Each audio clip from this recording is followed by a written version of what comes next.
اعوذ باللہ من الشیطان الرجیم بسم اللہ الرحمن الرحیم رب اشرح لی صدری ویسر لی امری واحلل عقدۃ من لسانی یفقہوا قولی رضیت باللہ ربا وبالاسلام دینا وبمحمد صلی اللہ علیہ وسلم نبیا ورسولا مولاي صل وسلم دائما ابدا على حبيبك خير الخلق كلهم منزه عن شريك في محاسنه فجوهر الحسن فيه غير منقسم محمد تاج رسول الله كاتبة محمد صادق الأقوال والكلم محمد ذكره روح لأنفسنا محمد شكره فرض على الأمم رب صل وسلم دائما أبدا على حبيبك خير الخلق كلهم يا رب بالمصطفى بلغ مقاصدنا واغفر لنا ما مضى يا واسع الكرم ان الله وملائكته يصلون على النبي يا ايها الذين آمنوا صلوا عليه وسلموا تسليما خشک شاخوں کو وہ تازہ گلاب دیتے ہیں، عہد پیری کو وہ پھر سے شباب دیتے ہیں، پڑھ لیں درود غفلت نہ کریں خدا کی قسم، تمہارے سلام کا وہ اب بھی جواب دیتے ہیں۔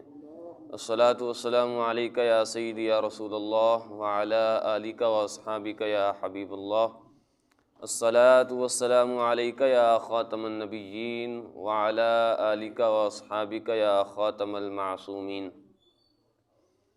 اللہ جل جلالہ وعم نوالہ وعظم شانہ وجل ذکرہ وعز اسمہ کی حمد و ثنا حضور سرور کائنات مفخر موجودات قائد المرسلین حضور احمد مجتبیٰ حضرت محمد مصطفیٰ صلی اللہ علیہ وسلم کے حضور ناز میں اپنی ارادتوں محبتوں اور عقیدتوں کا خراج پیش کرنے کے بعد دعا ہے کہ خالق لم یزل ہماری اس حاضری کو اپنی بارگاہ کے اندر قبول و منظور فرمائے۔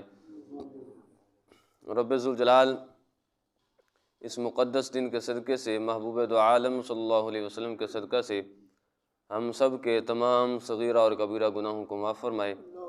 رب ذوالجلال ہم سب کو دین کا فہم عطا فرمائے، اور رب ذوالجلال ہم سب کو دین کی سمجھ بوجھ عطا فرمائے اور اس کو حاصل کرنے کی توفیق عطا فرمائے اور آگے لوگوں کو بتانے کی توفیق عطا فرمائے۔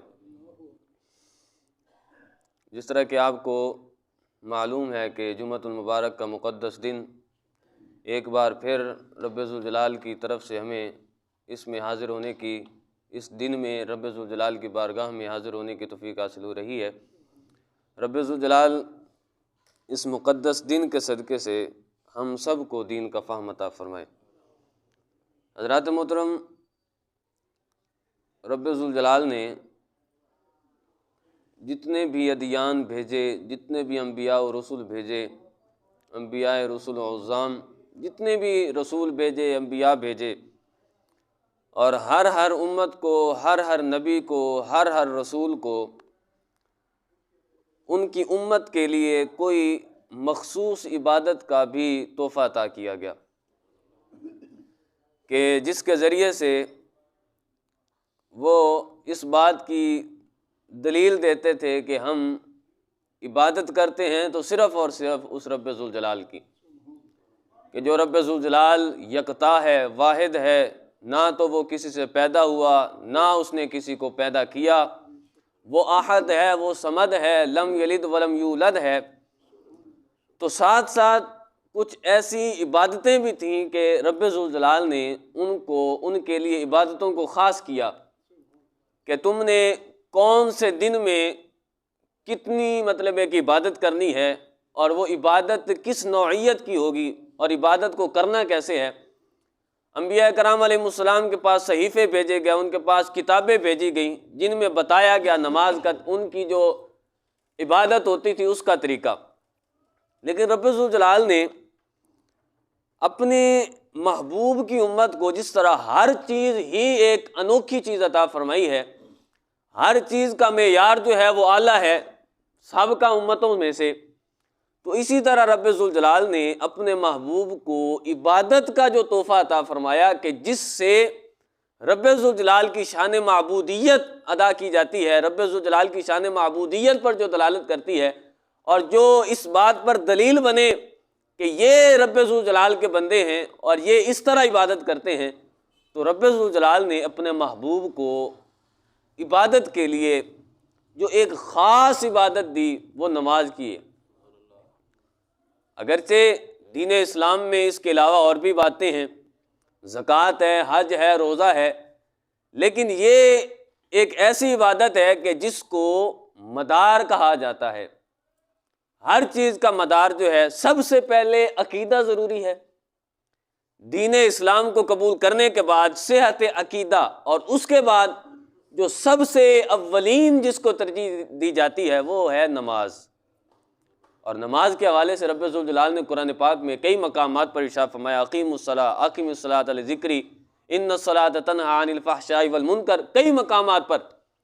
اور محبوب دو عالم صلی اللہ علیہ وسلم نے اپنے فرامین میں متعدد مقامات پر ارشاد فرمایا کہ نماز تمہارے لیے فرض کی گئی ہے۔ یہ تو آپ سنتے رہتے ہیں کہ ابتدائی طور پر 50 نمازوں کا تحفہ حضور علیہ السلام کو شب معراج ملا، لیکن پھر اس کے بعد تخفیف کرتے کرتے 5 نمازیں رہ گئیں۔ لیکن 5 نمازوں کی فضیلت کیا ہے کہ جو 5 پڑھے گا 5، لیکن ثواب 50 کا ہوگا۔ تو اس وجہ سے محبوب دو عالم صلی اللہ علیہ وسلم نے بھی اور رب ذوالجلال کے فرامین میں بھی، قرآن پاک میں بھی اس کا ذکر ملتا ہے اور اس کی اہمیت کو بھی اجاگر کیا گیا۔ اور رب ذوالجلال کے محبوب صلی اللہ علیہ وسلم ارشاد فرماتے ہیں کہ مومن اور کافر کے درمیان جو فرق کرنے والی ہے وہ نماز ہے۔ کہ پہلے جب اسلام نیا نیا آیا، لوگ مسلمان ہوئے اور کچھ لوگ کافر تھے، تو اب مسلمانوں اور کافروں کے درمیان جو امتیازی حیثیت، جو چیز اختیار جس کے ذریعے سے امتیازی حیثیت ان کو حاصل تھی، وہ صرف اور صرف نماز تھی۔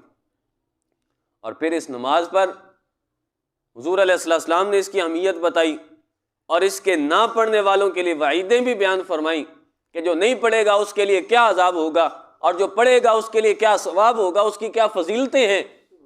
تو پوری امت نے اس پر پیروی دیا ہے۔ 14 صدیاں گزر گئیں، آج تک امت اس بات پر قائم ہے، نماز پڑھتے ہیں۔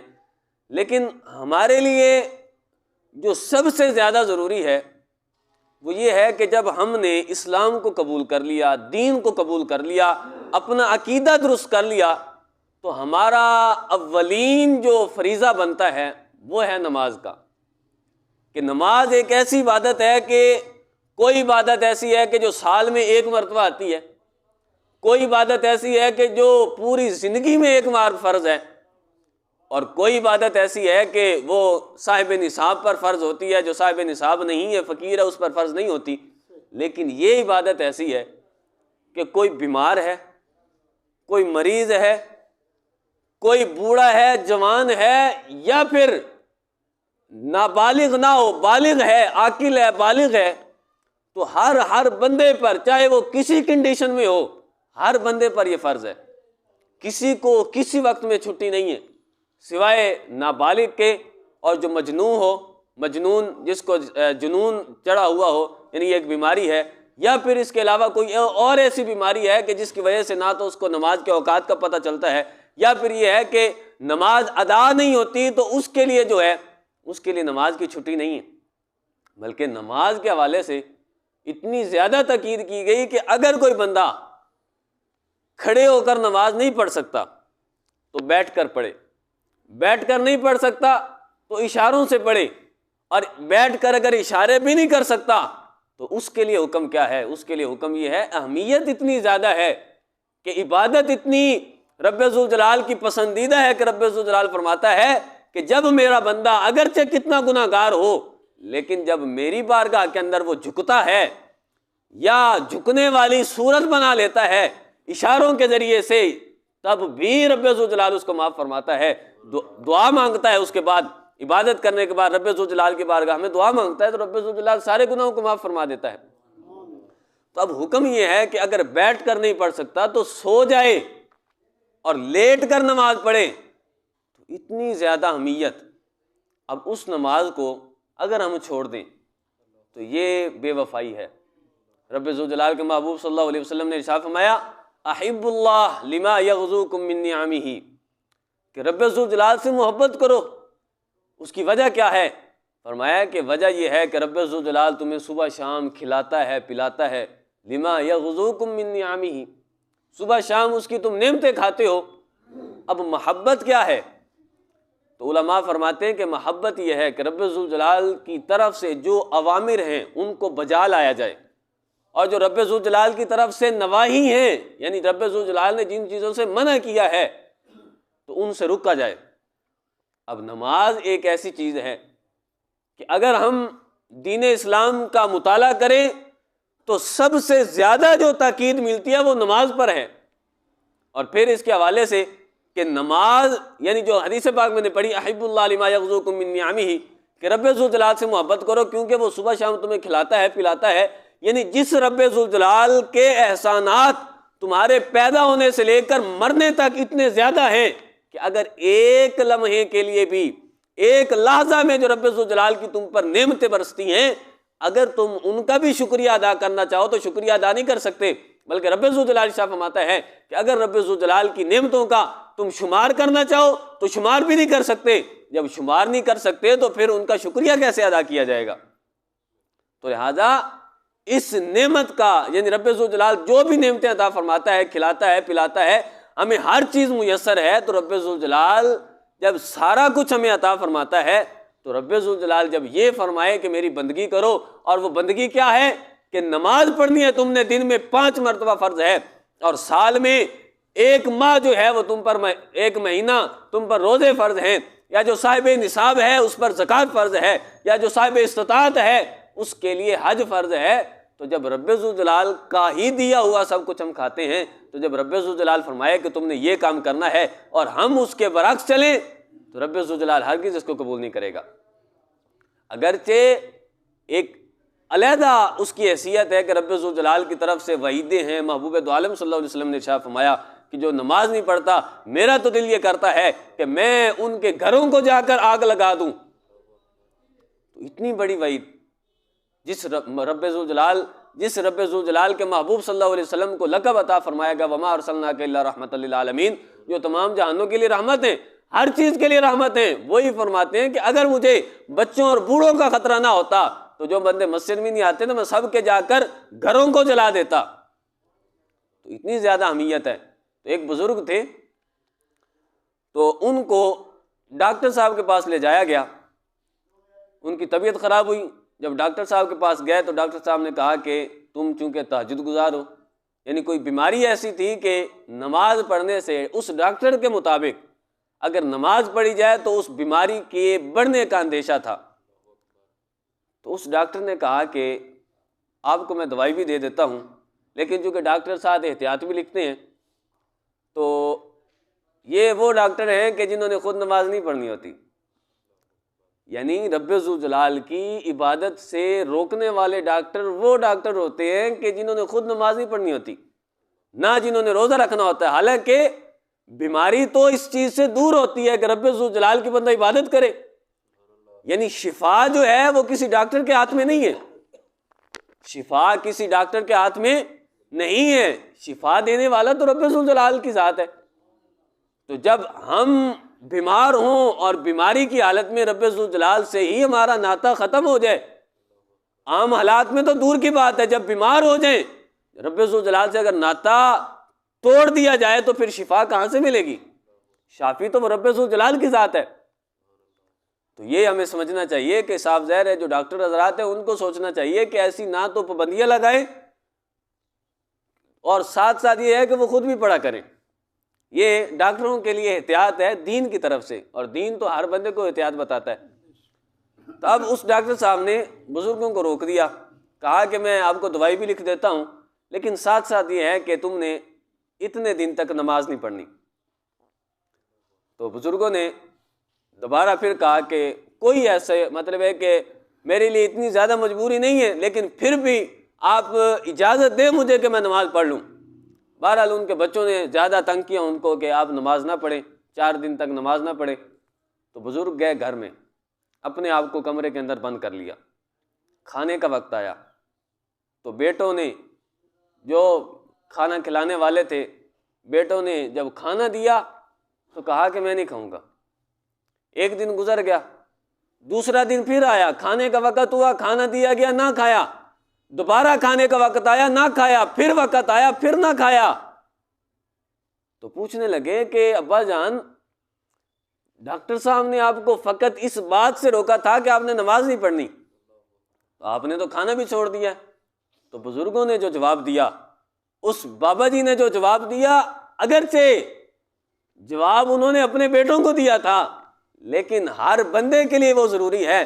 فرمانے لگے کہ بیٹا، اگر میں رب ذوالجلال کی بندگی نہیں کرتا تو یہ جو کھانا تم لے کے آئے ہو، یا تو تمہارا اپنا ہوگا، یا تو تم کہو کہ یہ تمہارا پیدا کردہ ہے، اگر نہیں تو جس رب ذوالجلال کی میں عبادت نہیں کر سکتا تو اسی کی نعمتیں کھانے میں مجھے شرم نہیں آئے گی۔ جس رب ذوالجلال نے مجھے سب کچھ عطا فرمایا، پوری زندگی رب ذوالجلال نے مجھے صحت عطا فرمائی، اور ایک لحظہ کے لیے اگر مجھے بیماری لگ بھی گئی ہے تو کیا اس کا مطلب ہے کہ میں رب ذوالجلال سے ناطہ توڑ دوں؟ تو اس لیے ہمیں سوچنا چاہیے، ہر چیز ضروری ہے، کام کاج بھی ضروری ہیں، لیکن اس کے ساتھ ساتھ نماز کا جب وقت ہو جائے تو ہمارے لیے ضروری ہے کہ ہم مسجد کے اندر حاضر ہو جائیں۔ اب اس کے بعد چونکہ نماز پڑھنی چاہیے، نماز پڑھنا فرض ہے، ہر مومن پر فرض ہے، لیکن نماز کے لیے کچھ شرائط کا بھی ہونا ضروری ہے۔ صاف ظاہر ہے جو بھی چیز کسی اہمیت کی حامل ہوتی ہے تو اس کے لیے کچھ نہ کچھ شرائط ہوتی ہیں جن کے ذریعے سے اس کو کمال طریقے سے ادا کیا جا سکتا ہے۔ اب نماز کے لیے ہم مسجد میں آتے ہیں، جب نماز کے لیے مسجد میں آئیں تو مثال کے طور پر اب نماز کے لیے شرائط ہیں کہ وقت بھی ہو، کپڑے بھی صاف ہوں، آپ باوضو بھی ہوں، طہارت کاملہ آپ نے حاصل کی ہوئی ہو، اور پھر یہ ہے کہ قبلہ کی طرف منہ بھی ہو۔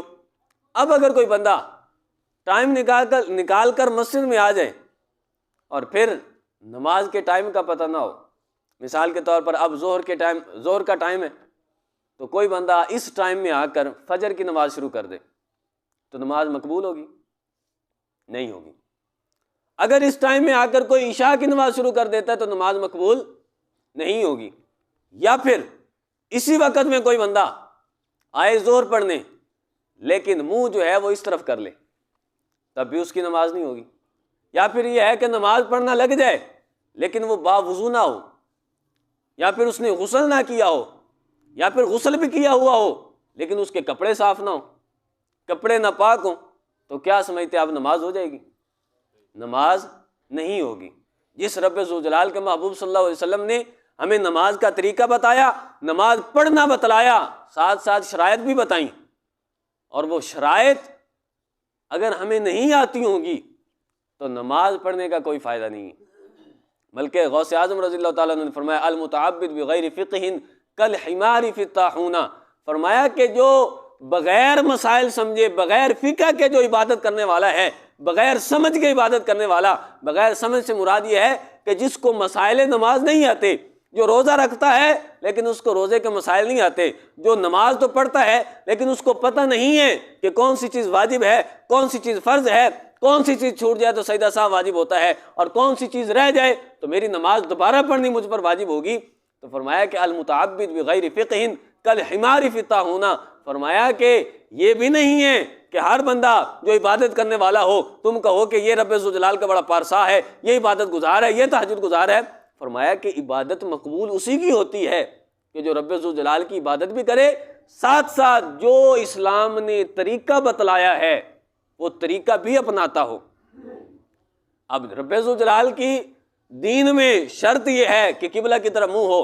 اگر کوئی بندہ قبلہ کی طرف منہ نہیں کرتا بلکہ قبلہ کی طرف پیٹ کر کے کھڑا ہو جاتا ہے یا شمال جنوب کسی طرح منہ کر کے کھڑا ہو جاتا ہے تو اس کی نماز مقبول نہیں ہوگی۔ تو فرمایا کہ المتعبد بغیر فقہ کل حمار فی طاحونہ، فرمایا کہ بغیر فقہ کے عبادت کرنے والا ایسا ہے کہ جس طرح چکی کے اندر گدھا اس کو جوتا ہوا ہوتا ہے، یعنی جس طرح چکی میں جو گدھا ہے وہ لگا رہتا ہے، اس طرح نہ اس کا کوئی فائدہ ہوتا ہے نہ اس کا کوئی نفع نقصان ہوتا ہے، صرف اور صرف یہ ہے کہ اس کا اپنا زور لگ رہا ہوتا ہے۔ چکی چل رہی ہے، آٹا نکل رہا ہے، اور جوتا کس کو ہوا ہے؟ لگا کون ہوا ہے چلانے میں؟ گدھا۔ تو گدھے کا کیا نفع نقصان؟ فقط اس کا نقصان ہوگا، اس کی صحت پر اثر پڑے گا۔ تو فرمایا کہ اگر کوئی بندہ نماز پڑھتا ہو، عبادت کرتا ہو رب ذوالجلال کی، لیکن اگر اس کو مسائل نماز نہیں آتے، نماز کے مسائل سے ناآشنا ہے، اس کو واقفیت نہیں ہے، تو فرمایا کہ وہ ایسے ہی ہے کہ جس طرح گدھے کو کوئی فائدہ نہیں ہوتا اس کو بھی فائدہ نہیں ہوگا۔ اب ہرگز اس سے یہ مراد نہیں ہے کہ جس کو نماز کا طریقہ نہیں آتا وہ مسجد میں نہ آئے۔ مسجد میں آئیں گے تو نماز کا طریقہ آئے گا، مسجد میں آئیں گے امام صاحب سے پوچھیں گے، یا پھر ساتھ جو اچھی نماز پڑھنے والا ہے جس کو نماز کا ہر طریقہ آتا ہے، اس کے پاس جب کھڑے ہو کر نماز پڑھیں گے یا اس سے پوچھیں گے، دین میں کبھی بھی شرم نہ کرنا، دین کو طلب کرنے میں، دین کو حاصل کرنے میں کبھی شرم نہ کرنا، کبھی یہ نہ دیکھنا کہ یہ مجھ سے چھوٹا ہے تو میں اس سے مسئلہ پوچھوں تو یہ کہے گا کہ تجھے مسئلہ نہیں آتا، بلکہ اگرچہ وہ کہے، اگرچہ حکم یہی ہے کہ اگر چھوٹے سے بڑا مسئلہ پوچھتا ہے تو کبھی بھی اس کو یہ برا نہیں سمجھنا چاہیے، نہ بتانے والے کو نہ پوچھنے والے کو، بلکہ رب ذوالجلال شاہ فرماتا ہے فَاسْأَلُوا أَهْلَ الذِّكْرِ إِن كُنتُمْ لَا تَعْلَمُونَ، جو اہل ذکر ہیں، جو اہل علم ہیں، ان سے سوال کرو اگر تم نہیں جانتے۔ تو لہذا ہر چیز ضروری ہے، کام کاج بھی ضروری ہے، تجارت بھی ضروری ہے، زندگی کے لیے ضروریات زندگی میں سے ہیں، لیکن ساتھ ساتھ جو ضروریات آخرت میں سے ہیں، کہ آخرت میں جو نجات کا مدار ہے عقیدہ کے بعد وہ ہے نماز، کہ سب سے پہلے سوال ہونا نماز کا۔ اور اگر ہم بے نمازی ہو گئے یا نمازی تو ہوئے لیکن مسجد میں آئے اور ہمیں طریقہ نہ پتہ ہوا نماز کا، تو پھر ہمارا کیا بنے گا؟ کوئی فائدہ نہیں ہوگا نماز پڑھنے کا۔ تو لہٰذا ہر مسلمان پر طلب العلم فریضۃ علی کل مسلم، ہر مسلمان پر نماز کے علاوہ جتنے بھی مسائل ہیں تمام کا سیکھنا فرض ہے۔ اب یعنی کلی طور پر یہ فرض نہیں ہے، ایک ہے فرض عین۔ فرض عین کیا ہے اور فرض کفایہ کیا ہے؟ یعنی تمام مسلمانوں میں سے، یعنی ایک محلے میں سے، ایک گاؤں میں سے، ایک بستی میں سے چند لوگ بھی اگر دین کا علم حاصل کرنے جاتے ہیں مدارس میں اور بڑے بڑے جامعات کے اندر جاتے ہیں، وہاں پر جا کر کتابیں پڑھتے ہیں، سارا کا سارا علم حاصل کرتے ہیں، تو یہ ہے فرض کفایہ۔ تمام علم حاصل کرنا فرض کفایہ ہے، لیکن فرض عین کیا ہے؟ فرض عین یہ ہے کہ جس چیز کی تمہیں ضرورت ہے، جو عبادت تم پر فرض ہے دن کے اندر، اگر 5 وقت میں نماز پڑھنا فرض ہے تو ان کے تمام مسائل کا جاننا ہمارے لیے فرض ہے، اور ہے بھی فرض عین۔ تو لہذا سمجھنے کی ضرورت ہے کہ جب دنیا کا ہر کام ہو رہا ہے اور دنیا کے کاموں میں ہم اتنے زیادہ مصروف ہیں کہ ہمیں فرصت نہیں ملتی اپنے گھر میں جانے کی، کیونکہ دولت کے پیچھے چلے ہوئے ہیں۔ اگرچہ یہ ساری چیزیں ضروری ہیں، لیکن اگر ہم نے نماز پڑھ لی تو نماز پڑھنے سے کبھی بھی بے برکتی نہیں آئے گی۔ اور نماز پھر ان الصلاۃ تنہی عن الفحشاء والمنکر، نماز تو بے حیائی کے کاموں سے روکتی ہے۔ وہ واقعہ آپ نے سنا ہوگا، حضرت فاروق اعظم رضی اللہ تعالیٰ عنہ کے دور کے اندر ایک نوجوان تھا، تو کیا ہوا، اس نوجوان یعنی وہ جو نوجوان تھا وہ ایک لڑکی پر عاشق ہوا۔ اب کیا ہوا، جب اس نے جا کر اپنا اظہار کیا محبت کا اظہار کرنے کے بعد اس لڑکی نے آگے سے شرط لگائی کہ تم ایک کام ضرور کرو کہ حضرت فاروق اعظم رضی اللہ تعالیٰ عنہ کے پیچھے 40 دن نمازیں جا کر پڑھو۔ اس نے کہا کہ میں شرط مانتا ہوں۔ تو مختصر جب اس نے شرط مان لی، 40 دن نماز پڑھتا رہا، اور وہ لڑکی اپنے مقام پر اس نے جو وعدہ کیا تھا کہ میں یہاں پر کھڑی ہوں گی، آ کر آنا، ہم شادی کر لیں گے، نکاح کر لیں گے۔ تو جب وہ واپس آیا نوجوان، تو لڑکی نے دیکھا کہ اس کی نظریں جھکی ہوئی تھی۔ تو جب جھکی ہوئی تھی پوچھا، نوجوان تو بڑا محب تھا، بڑے دعوے کرتا تھا، آج کیا ہوا؟ فرمانے لگے کہ جس رب ذوالجلال کی میں نے عبادت کرنے لگا ہوں، یا جس رب ذوالجلال کی میں عبادت کرتا ہوں، اس رب ذوالجلال نے مجھے ہر چیز سے بے نیاز کر دیا ہے، فقط میں اسی محبوب، اسی رب ذوالجلال سے، اسی خالق کائنات سے محبت کرتا ہوں، اب کسی اور چیز کی مجھے ضرورت نہیں ہے۔ اب نماز بے حیائی سے روکے، نماز کی وجہ سے ہر چیز کے اندر برکت آئے، نماز کی وجہ سے قیامت والے دن بھی رب ذوالجلال کی بارگاہ کے اندر اگر ہم سرخرو ہوتے ہیں تو وہ نماز جب پڑھنے کا وقت آتا ہے تو کیا عالم ہوتا ہے مساجد کا۔ مسجد مرثیہ خواہ ہیں کہ نمازی نہ رہے۔ اب نمازی جب نہیں آتے مساجد میں، مساجد تو بڑی بڑی تعمیر ہوتی ہیں، پہلے دور کے اندر کیا ہوتا تھا، مساجد ہوتی تھیں، مسجدیں تھیں، چھت نہیں تھی، مساجد تھیں، نیچے بچھانے کے لیے کوئی قلین نہیں تھے، اگر بارش بھی آ جاتی نیچے کیچڑ ہوتا، اس کے باوجود بھی مسلمان اسی پر سجدہ کر کے نماز پڑھتے تھے۔ اگرچہ کتنی بڑی گرمی ہوتی، گرمی کے باوجود بھی مسلمان تپتی ریت پر، تپتی ہوئی زمین پر سجدہ کرتے تھے رب ذوالجلال کی بارگاہ میں، اور تب برکتیں بھی تھیں۔ لیکن آج گرمی ہو تو مساجد کے اندر پنکھے ہیں، گرمی ہو تو مساجد کے اندر ایئر کولر ہیں، اور اے سی بھی ہیں بعض مساجد میں، اور قلینیں بچھی ہوئی ہیں، لیکن مساجد مرثیہ خواہ ہیں کہ نمازی نہ رہے۔ مساجد کو تو بنا لیا، مسجد بنا دی گئی، لیکن مسجد میں آنے والے تو نہ رہے۔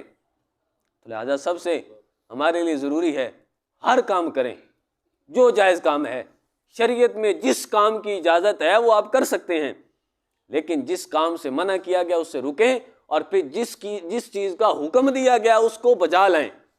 اب آپ خود جانتے ہیں، کتنی بار آپ نے علماء سے سنا ہوگا کہ قرآن پاک میں جو سب سے زیادہ جس چیز کو فوکس کیا گیا، قرآن پاک میں رب ذوالجلال کی طرف سے جس چیز کو زیادہ بیان کیا گیا وہ کیا ہے؟